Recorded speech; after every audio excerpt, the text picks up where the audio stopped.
a video from one of my, honestly, favorite YouTubers watching as growing up for basketball, Jimmy High Roller. We have his video. This MVP makes no sense. I've got a question. And honestly, right now, apparently, Luka is like 4th or 5th in the MVP like race. And I don't know. I think he should be top 2. Like better than Jokic this year, better than Wemby. I know defense matters a lot, but there's an award just for defense, like a defensive player of the year award. You know, there's no offensive player of the year, but most of the time, the offensive players usually win MVP. Player averaging a near 30-point triple-double worthy of an MVP? What about a player having one of the greatest defensive seasons of all time? Or how about a player averaging 34 points who put up 40 a game for an entire month? Is he? Yeah, that's actually insane. And bringing this bum-ass Lakers team above and beyond what we expected. Honestly, going in, I knew Luka was a good player.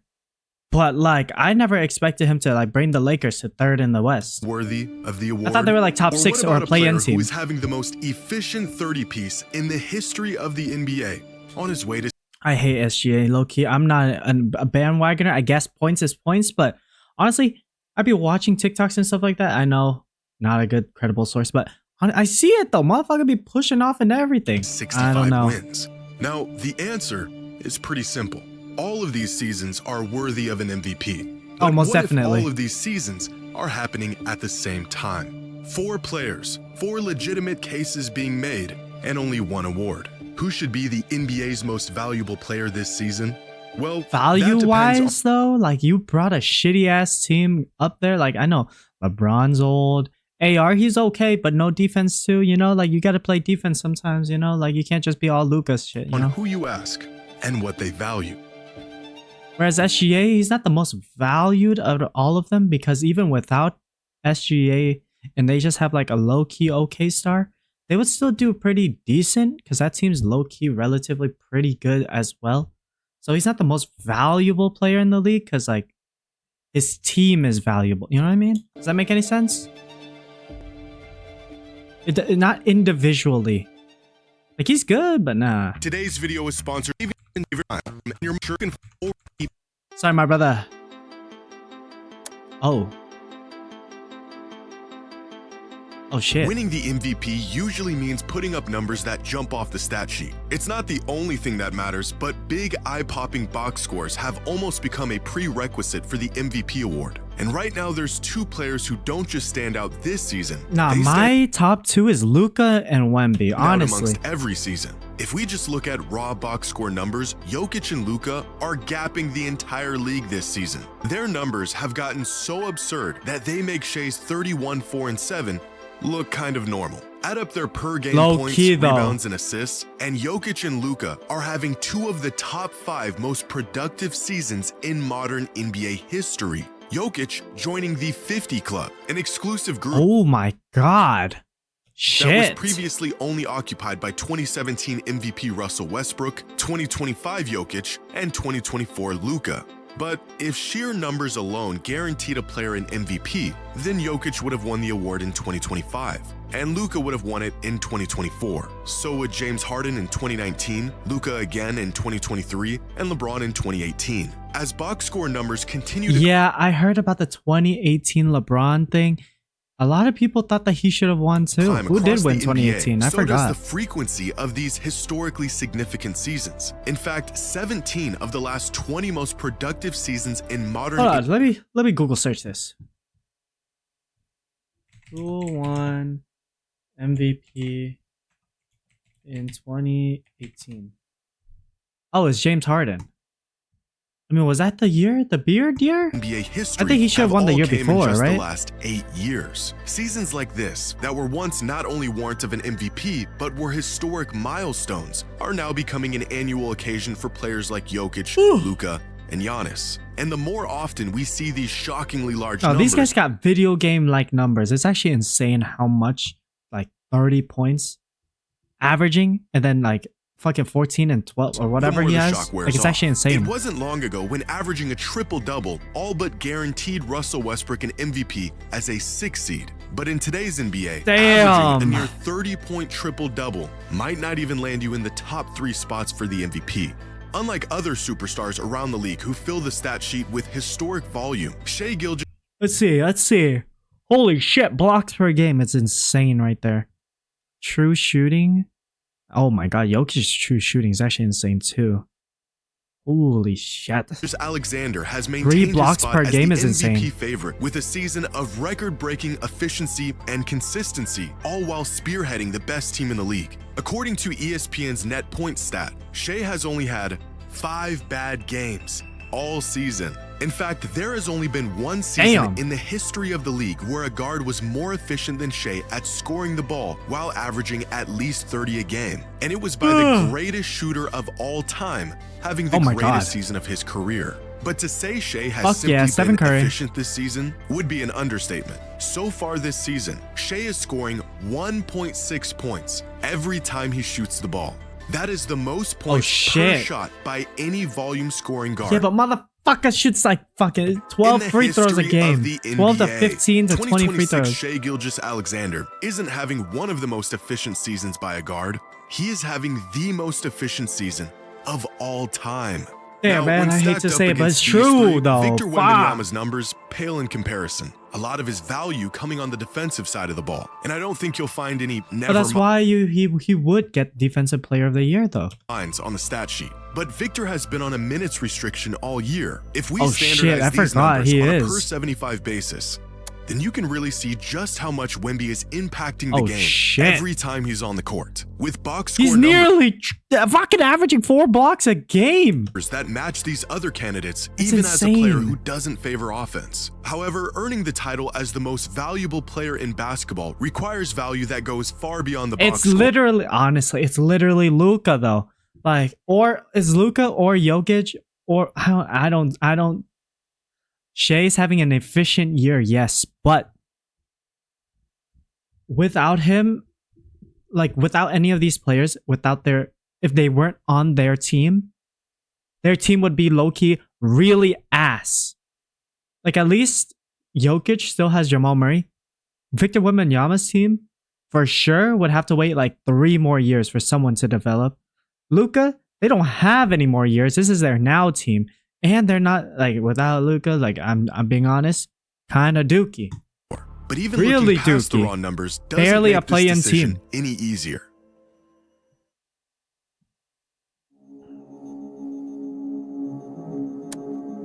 Impact. Who is the most valuable player this season? That depends on what you value. In terms of estimated plus minus, it is Shai, who not only... It's getting a little cold. I need to fucking close my door. 1 sec.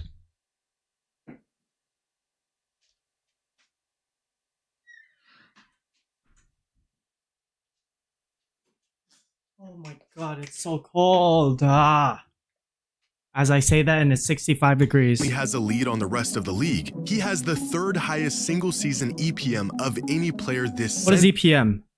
I don't know. Only trailing 2019 MVP James Harden and 2016 MVP Steph Curry. If we look at crafted plus minus, it's Nikola Jokic who reigns as the best player in the league this season, followed by Wemby and Shai. And if we look at daily plus minus, it is Jokic once again who tops the league with a but it is true. Jokic literally low key. If it goes to Jokic, I don't blame. Lead on everyone as long as it's not if SGA. These all-in-one advanced metrics told us everything, Nikola Jokic would be walking away this season with his 4th MVP. Fortunately for the rest of the field, the value a player provides for his team cannot be boiled down to one simple number. According to preseason odds, hands down, Wemby's getting Defensive Player of the Year.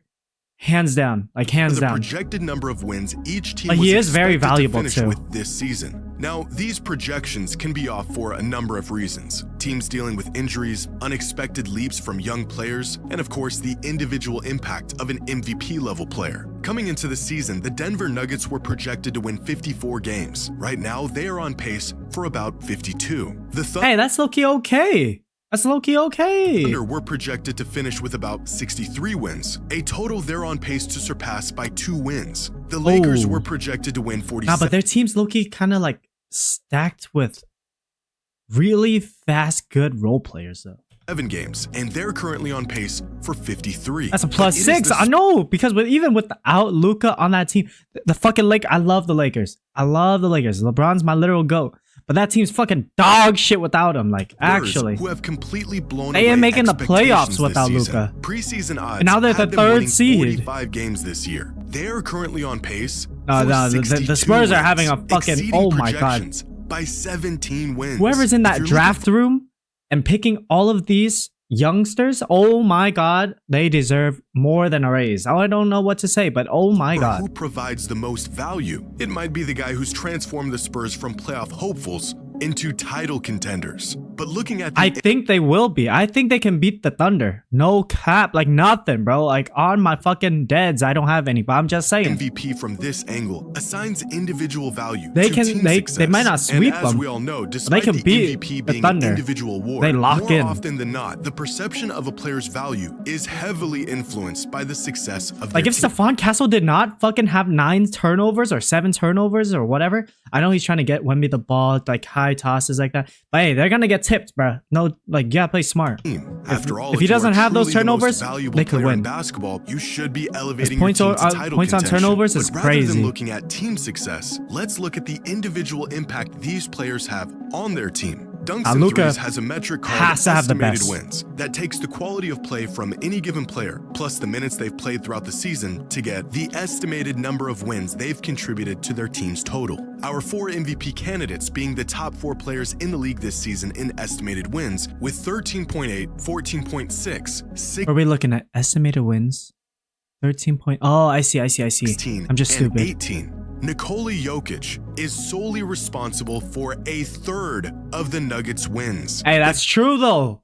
Both the Nuggets and Lakers, without their respective stars, are fucking dog water. It is Shai Gilgeous-Alexander who has contributed the most wins to his team this season. Fuck But arguably no. the most accurate way to assess a player's value is to measure how well their team performs when they're on the court versus when they're off the court. How much does a player's presence Damn, we're talking about directly numbers, impact though. their team? Here are the top 30 players in the league this season and their team's net rating when they're off the court. Oh my God, yeah, Jaylen Brown is doing fucking wonders on the Celtics, honestly. Celtics, But we all know East Coast ain't winning anytime soon. who are firing on all cylinders even without Jaylen Brown on the court this season, to the Jazz, who are on the verge of relegation without Lauri Markkanen on the court. And now Oh here's my the effect God, that's insane. Look at how fucking the Jazz are. these stars have on their team when they're on the court, with the 4 most impactful players in the league this season being Kawhi, Jokic, Giannis, and Wemby, with the highest net on-off in the entire league of plus 17. This means the Spurs are 17 points better per 100 possessions with Wemby on the court. But Nah, this Wemby's stat also insane. Wemby's reveals good. another key factor in the MVP race. We often judge a player's impact on how well their team is playing. This has been a point of contention with the MVP award for years. MVPs go to players on good teams with top seeds, and rightfully so. But what if a player has MVP level value, but they're on a bad team? With Bam Adebayo on the court, the Heat Fuck no. We're not talking about Bam. I'm not feeling like Bam. No have a 83. plus 7.8 net rating, one of the highest in the entire NBA. On-court impact that is the difference between the Heat being one of the worst teams in the league and merely the 10th seed. Same goes for Giannis and Kawhi. MVP caliber seasons stifled by injuries and teams that are absolutely lost without them. Purely looking at a team's results, like wins or seeding, ignores how great some of these players have to play just to keep their team competitive. With that being said, the MVP award has always valued turning good teams into great teams over turning Okay, yeah, we're talking about good teams turning into great teams. Victor Wembanyama, hands down. That team low-key before barely scraped by, and now they're like the second best in the league. bad teams Like the fuck? into average teams. And with that being the case, here are our 4 MVP frontrunners and the impact they are having on their teams. If you're looking for a player who impacts the game more than anyone else while pushing their team into great territory, then that player is clearly Victor Wembanyama, who is head and shoulders above the rest of the league in terms of the impact his presence has on his team. Now, it's important to note that the on-off metric doesn't measure how well an individual player is playing, but rather how well a team is playing while that individual is on the court. So what if we look at this the other way around? What if we directly What does that measure mean? a What do you mean other way around? There's more ways around this? players' individual impact and how that affects their team's success. This is ESPN Analytics net point stat, and it divides credit and blame to each player on the court for every play of the game to measure the impact of each individual player. The higher the total net points, the more that player has contributed to their team's wins throughout the course of a season. In fact, the metric is so indicative of a player's value that ESPN literally calls it their MVP stat. For example, last year's 2 MVP finalists, Shai Gilgeous-Alexander and Nikola Jokic, finished the 2025 season within 9 net points of each other. That's low-key so close. The next closest player was Tyrese Halliburton with about half his. Holy shit, Tyrese Halliburton? But damn, that's a far gap though. If you want to know why last year's MVP race Tyrese Halliburton in the finals, you know, I low-key shed a tear for him on that game 7. Actually, that was actually historic and so tragic. Well, you're looking at it. But this year, the results of an entire I believe season they of would have basketball won. have turned out much different. There's no race in this MVP stat. There's no back and forth at the top of the leaderboard. There's no battle for the number 1 spot. It's just one guy, way ahead of everyone else. Fuck Who me. is truly the most valuable player in the NBA? Well, that all depends on who you're asking and what they value.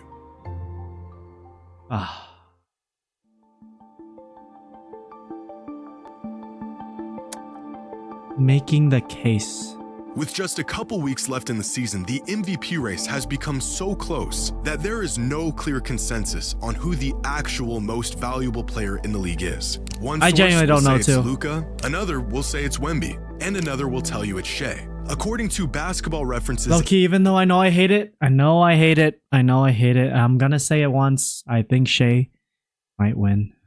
MVP tracker, it is Nikola Jokic who has a firm Damn. grasp on the top spot with a 60% chance Oh, of winning fuck the yeah. MVP. Let's go, Ask the Jokic. fans who they think should be the MVP, and you'll get a completely different answer. A couple weeks ago, NBA Central on Twitter asked fans, Fuck who is the NBA NBA's Central. They most low-key valuable is player? one of the worst options news being outlets, Shai, bruh. Luka, Wemby, or Jaylen Brown. Within days, nearly 76,000 fans casted their votes, and running away with over 62% of all the votes as the clear winner was Luka Doncic. The result of a late season surge by Yeah, because Luka, motherfucker be averaging 40. averaging nearly 40 points a game for an entire month, and efforts that slingshotted him up to second place on the MVP ladder. Unfortunately, it's not the fans who get to vote for this award, it's the media. And for them, there has been one clear-cut leader. They all throughout say the entire Shai. season. Recently, the NBA did its annual MVP straw poll, a survey asking a panel of 100 media members who they think this season's MVP is. The results? Finishing in 5th was Luka Doncic, who received 0 first-place votes. In 4th was Victor Wembanyama. In 3rd was Cade Cunningham. In 2nd was Nikola Jokic. Where the fuck did Cade come from? 78 of the 100 first-place votes was Shai Gilgeous-Alexander. Now, this poll it's was low-key kinda conducted over. back on February 20th, 2 full months before the That's a end long of the time season. ago, actually. And a lot can and has changed over that time. But in 2025, the same media straw poll was conducted around the same time, and they accurately picked the MVP last season. They also accurately picked the MVP in 2024 and in 2023 and in 2022. Fuck that Embiid year, bro. That guy, low key. Hey, have you ever seen him in the Eastern Conference Finals? Because I haven't. And in every single season since the introduction of this mid-season MVP poll in 2016.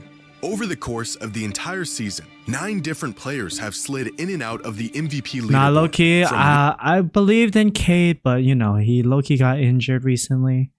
And rest in peace. Not rest in peace, but have a safe recovery. You know what I'm saying? Luka and Cade, I to wish you the Brunson best. and Jaylen Brown. But the first half of the season was all Nikola Jokic, dominating the number 1 spot for 10 consecutive weeks. It wasn't until an injury sidelined him for a month when Shai Gilgeous-Alexander snagged the top spot and held on to it in what some people described as a runaway victory.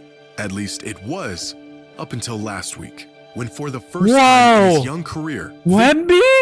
Victor Wembanyama grabbed the top spot as the MVP frontrunner. The biggest catalyst in Victor's climb to the number 1 spot. Oh shit, not they're counting necessarily defense being now his play though? on the court, which has been strong and consistent throughout the entire season. He's a fucking It's what he monster. said off the court. 3 arguments.